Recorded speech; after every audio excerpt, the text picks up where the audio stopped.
আসসালামু আলাইকুম, কেমন আছেন বন্ধুরা? আজকে আপনাদেরকে দেখাবো আমার স্টাইলে সৌদি আরবের খুবই জনপ্রিয় একটা খাবার, ওটের মাংস রেসিপি। তো এটি আসলে সহজলভ্য না। বিশেষ করে ওট পাওয়া খুবই বাংলাদেশের জন্য কষ্টকর। তবে যারা ঢাকা আছেন তারা হয়তো বা খুবই সামান্য পরিমাণে দেখেন বা কিনতে পান। তো ওটকে মুরব্বিবিন জাহাজ বলা হয়, সেহেতু ওট আরবদের কাছে খুবই পছন্দের একটা খাবার। তো আমি প্রথমে শুরু করছি। এখানে দেখতে পাচ্ছেন স্ক্রিনে আমি নিয়েছি 2 কেজি পরিমাণ গোশত, হাড্ডি ছাড়া ওটের। আর এটা আমি সৌদি আরব থেকে নিয়ে এসেছিলাম, বাংলাদেশ থেকে নিইনি। বাংলাদেশ থেকে কখনো নিতে পারবো কিনা সেটাও জানি না। তো আমি এটা ভিজিয়ে রেখেছি। তারপর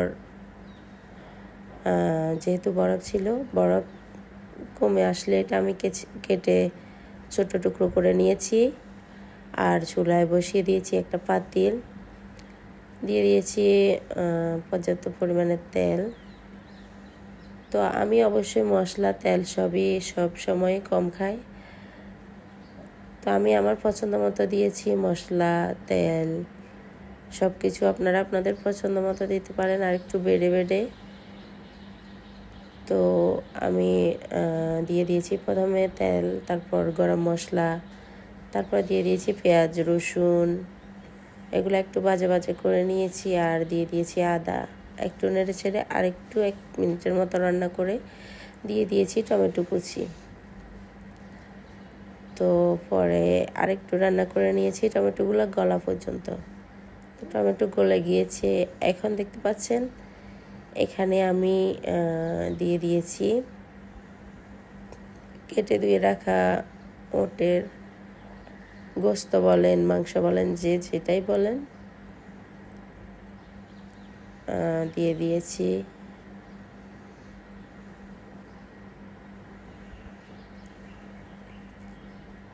তো এখন একটু ভালো করে নেড়ে ছেড়ে দেব।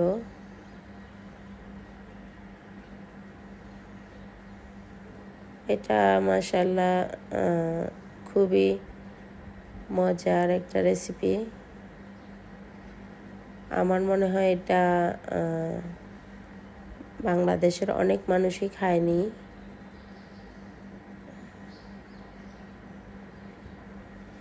আমিও কখনো বাংলাদেশ থেকে খাইনি।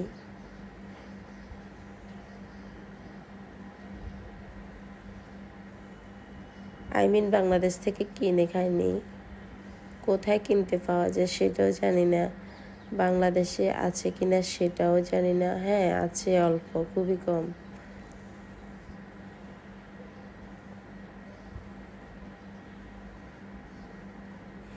তো আমি এখানে ভালো করে নেড়ে ছেড়ে 3-4 মিনিটের মতো ঢাকনা দিয়ে রান্না করে নিয়েছি।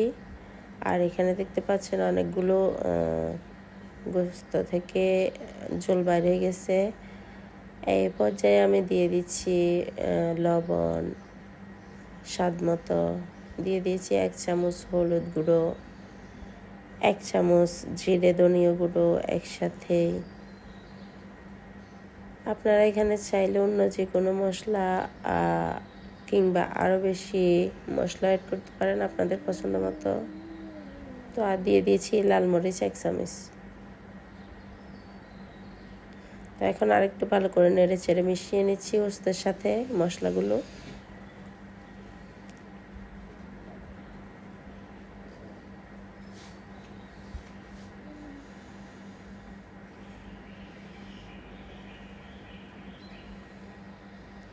আমাদের দেশে যদিও এই ওটের গোস্তটা অ্যাভেলেবেল নেই, কিন্তু বাইরের দেশে কিন্তু এটা খুবই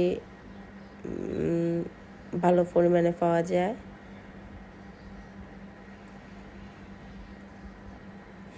আমার কাছে তো ওটের গোস্ত খুবই মজা লাগে।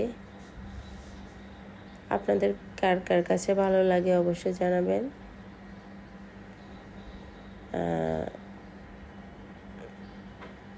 আর কে কিভাবে রান্না করেন কমেন্টে জানাইতে পারেন। তো দেখতে পাচ্ছেন আমি এখানে ঢাকনা দিয়ে আরও 10 মিনিটের মতো রান্না করে নিয়েছি। এখন কিন্তু একেবারে মাখা মাখা হয়ে গেছে আর ভালো করে কষানো হয়ে গেছে মাংসগুলো। এই পর্যায়ে আমি দিয়ে দিচ্ছি আস্ত কাঁচামরিচ, মাঝখান থেকে একটু একটু ছিঁড়ে দিয়েছি। তো একটু ভালো করে নেড়ে ছেড়ে এখন আমি আরও রান্না করে নেব 2-3 মিনিটের মতো। চুলার আঁচটা অবশ্যই কমে রাখতে হবে, মিডিয়াম টু লোর মাঝামাঝি রাখতে হবে। তো 2 মিনিট পর আমি দিয়ে দিয়েছি ফুটন্ত গরম পানি।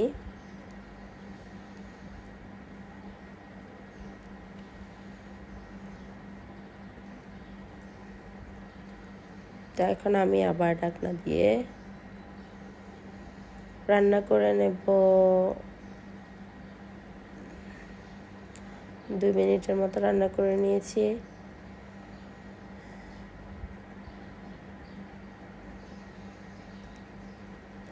তো আজকে আমি ওটের মাংস রান্না দিয়ে দেব আলু। তো আমি আলু ছোট ছোট টুকরো করে নিয়েছি, দিয়ে দিয়েছি আর একটু নেড়ে ছেড়ে এখন দিয়ে দিচ্ছি শুকনো লেবু। তো এখন 3 মিনিটের মতো রান্না করে নিয়েছি।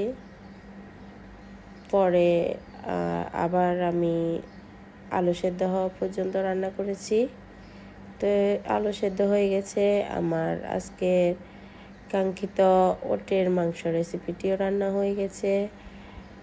তো দেখেই হয়তো বুঝতে পারছেন কেমন হয়েছে, কেমন সুস্বাদু হয়েছে। তো খেতে কিন্তু আরও বেশি অনেক বেশি মজার ছিল এটা। আপনারা কে কীভাবে খেয়েছেন জানাবেন, আর আমার রেসিপিটা কেমন লেগেছে অবশ্যই জানাবেন। নতুন হলে চ্যানেলে সাবস্ক্রাইব করবেন। ভালো থাকবেন সবাই। আল্লাহ হাফেজ।